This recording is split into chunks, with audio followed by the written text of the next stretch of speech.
TRS వాళ్ళకి అసలు తెలియట్లే, అన్ని నోరు తెరిస్తే అబద్ధాలే. అక్కడ పెద్ద పెద్ద పోస్టర్లు వేసినారు, ఏంటంటే మైత్రి అసోసియేషన్ ది, ఇంకా ఇక్కడున్న ఎస్సీ కమ్యూనిటీ హాల్ ది, ఇవన్నీ వాళ్ళు చేపించిందంటే కొబ్బరికాయ కొట్టింది మనమే, ఓపెనింగ్ చేసింది మనమే. ట్యాంక్ బండ్కి 6 పిల్లర్లు లేపి వదిలిపెట్టినారు ట్యాంక్ బండ్కి.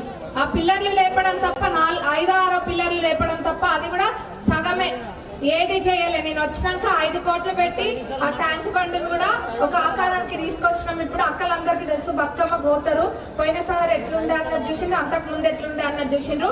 దీన్ని హైదరాబాద్ ట్యాంక్ బండ్ తో పోటీ పడే విధంగా చేపిస్తా అని మీ అందరు కూడా మాట ఇస్తున్నా. మరి ఇక్కడ మన ప్రజాప్రభుత్వం అధికారంలోకి వచ్చినప్పటి నుంచి కూడా 20 కోట్ల నిధులు తీసుకొచ్చినాం. టీఎఫ్ఐడిసి నుంచి 5 కోట్లు మినీ ట్యాంక్ బండ్కు పెడితే 15 కోట్లు సీసీ రోడ్లు డ్రైన్లకు పెట్టడం జరిగింది. ఇవన్నీ శంకుస్థాపన మనం చేసుకున్నాం.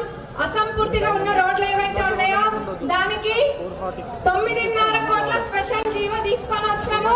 ఆ 9.5 స్పెషల్ జీవోతో 9.5 కోట్ల స్పెషల్ జీవోతోటి ఎక్కడైతే అవసరం ఉందో అక్కడ తప్పకుండా ఇవన్నీ అసంపూర్తిగా ఉన్నవన్నీ కూడా పూర్తి చేపించే బాధ్యత నాది.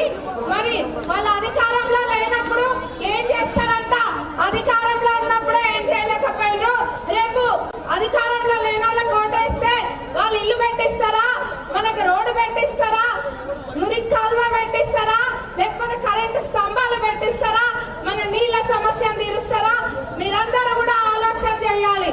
ప్రజలను మోసం చేసి ప్రజలు అభివృద్ధి చెందకపోయినా పర్వాలేదు కానీ మేము సొంతంగా బాగుపడాలన్న ఆలోచన వాళ్ళది.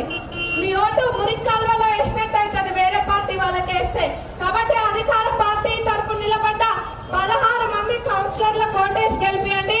తప్పకుండా అభివృద్ధి చేసే బాధ్యత నాది. ఇక్కడ వాళ్ళు గెలిచినా చేసేది ఏం లేదు అన్నది ఒక్కటి గుర్తుంచుకోండి. అధికార పార్టీకి ఓటేయండి, అభివృద్ధికి బాటేయండి. వేస్తారా?